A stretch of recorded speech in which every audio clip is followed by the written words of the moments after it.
Darius Sakay.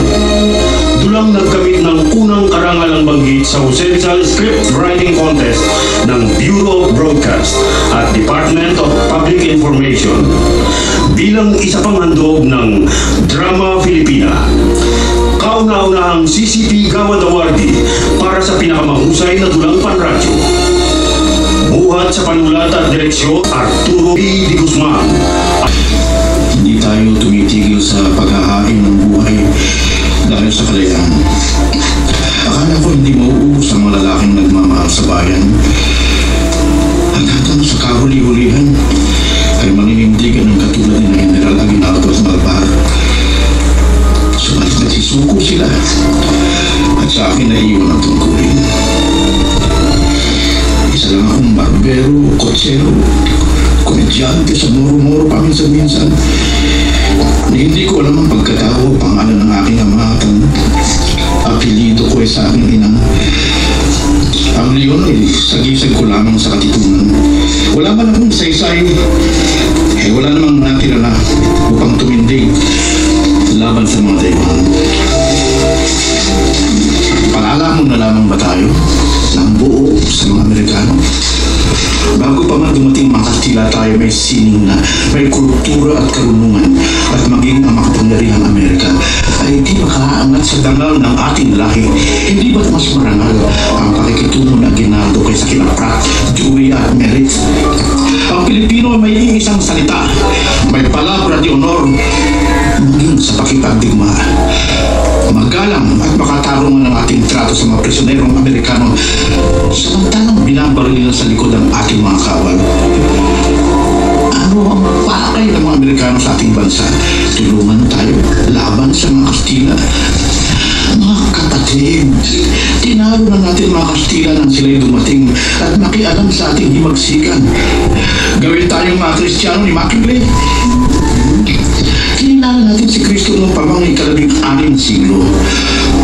Ang katunayan, ibig lang nila tayong tambakan ng kanilang mga kalakal na umaapaw sa kanilang bayan. Kasabay ng mga hukbong militar ang kanilang mga inhinyero na gumala sa ating mga bundok at lawigan upang alamin kung gaano kalaki ang ating yaman sa mga bukid at minahan. Ang ipinaglaban namin ay hindi ang aming kapakanan, kundi ang kinabukasan ng ating magiging mga anak na ininumulat nilang maalipin. Ang inalipin ng mga Kastila ay ang ating mga katawan. Ang pangalipin gagawin ng mga Amerikano ay di natin mamamalayan. Subalit, aalipinin nila ng ating diwa. Iisipin natin sila ang magaling, ang mabuti, ang makapangyarihan, hanggang sa ikaliya natin tayo Pilipino dito mismo sa ating bayan.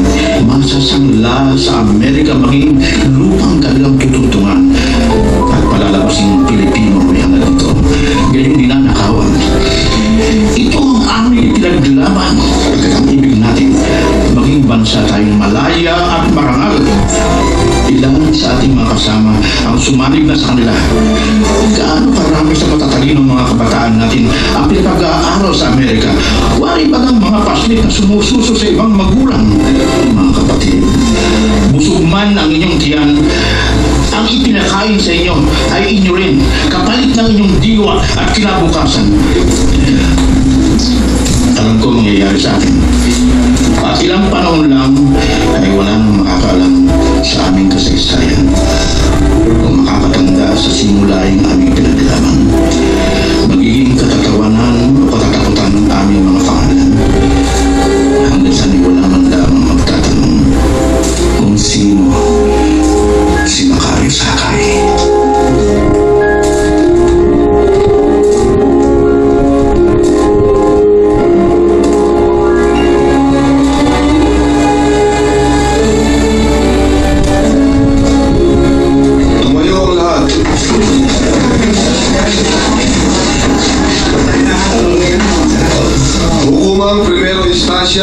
Dalawigan ng Cavite, 28 de Setyembre 1906.